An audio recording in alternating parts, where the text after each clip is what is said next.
Okay, guys, I wanted to talk a little bit more about bunker play and just kind of wrap up some of these ideas on short game and ways that we can get better with the free areas on the golf course. There's probably a bunker at your golf course that you play at that you never even seen or used or jumped into.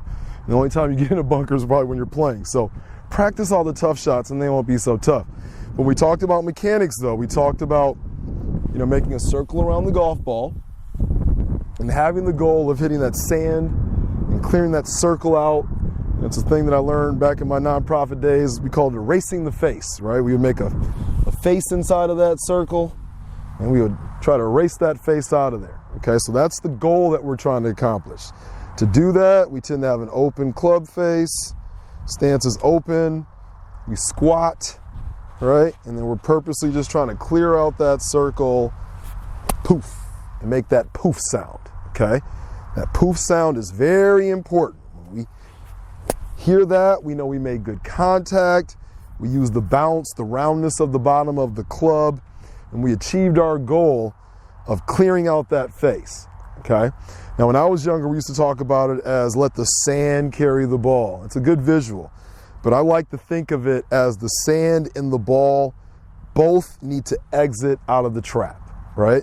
And that means that we're accelerating, we're hitting down and through, but a lot of times, if I can make sure that the sand leaves the trap and my ball leaves the trap, sand got out there and so did the ball, it's a good way to ensure that we're making good contact and we're gonna have a pretty consistent stroke, okay? So there's something that I want you to kind of think about here. I'm gonna grab some alignment sticks. All right, so we'll just grab one. And if I made a line here, it's kind of straight this way, okay? As an instructor, I've always had my students in the bunker practice hitting the edge of that line and making contact on the back end of that line and clearing it out, right? And as you see there, this was the line, that's where I entered. So sometimes if that's the case, then I'll make sure that they know that that entry point needs to be a little closer to the line. That one was a little closer to the line there, right? But I found a better way to do this, and I want to introduce it to you guys. So we'll keep that same line here in the middle, and I want you to practice a different way. I've been making a secondary line on the outside, doesn't have to be perfectly straight, and then I'll make another line on the opposite side of that middle line.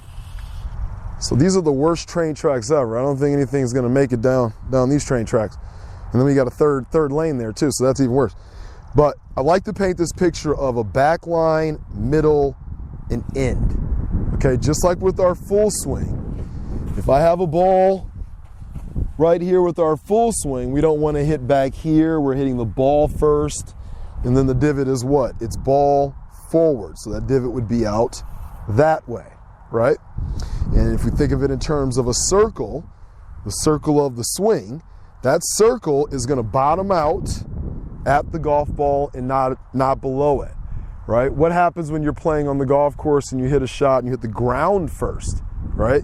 Hit the ground and never touch the ball. When in those instances, you're not entering where the ball is, you're entering back behind it, and that circle that we're mentioning is now going in there and it's going below the ground, right? So now, that type of idea is the same thing that we're trying to accomplish here. If our ball is on that middle line, I know that I want to hit behind it. The amount varies depending on club, the person, and the tedious nature of the shot. But to get it out, hitting it heavy is okay, as long as the sand gets out of the trap, and so does the ball, okay? So, we're going to hit one without even worrying about the lines. Let's just kind of see where we enter, knowing that we would normally make our circle, right, around that ball, and we would think about what? Clearing that circle out. Okay, we did a pretty good job of that. The line is right here. My entry point was right around in here, close to that back line. Okay, so now that we have those lines there, making 3 lines, they don't have to be very far apart, maybe a couple inches between the two. But my goal now isn't to hit the middle line, but it's to make sure my entry point is on the back end of that line and I clear it all the way out to that front end. okay? So I'm trying to enter back here behind that line, take all of that sand out to that front line. And now you see we made sort of a track here, and now you can sort of practice that. Starting where the ball might be, 1, 2, okay? That one cut a little bit in front of the line, that back line.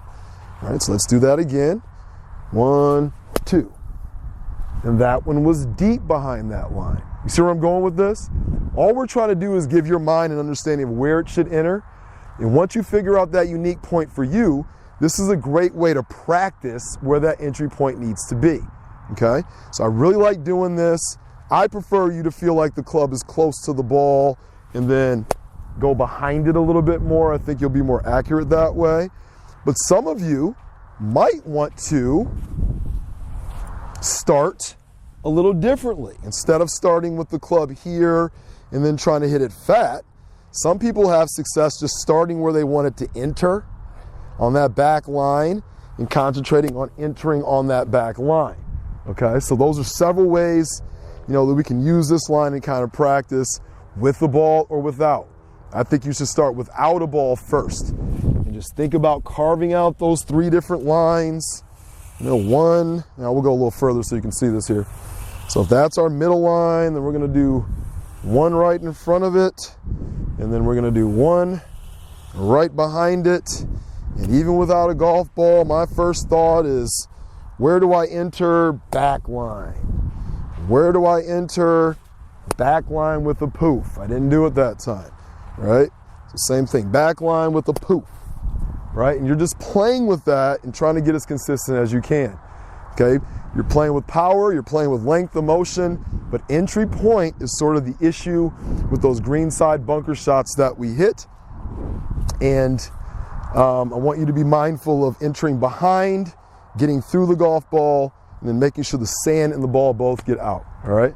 So that's something more for my greenside bunker and how I want you to practice that. And give ourselves a little bit better sand here, smooth this all out. Guys, make sure you rake the traps when you play too. There's nothing worse than somebody that doesn't rake the trap. All right, so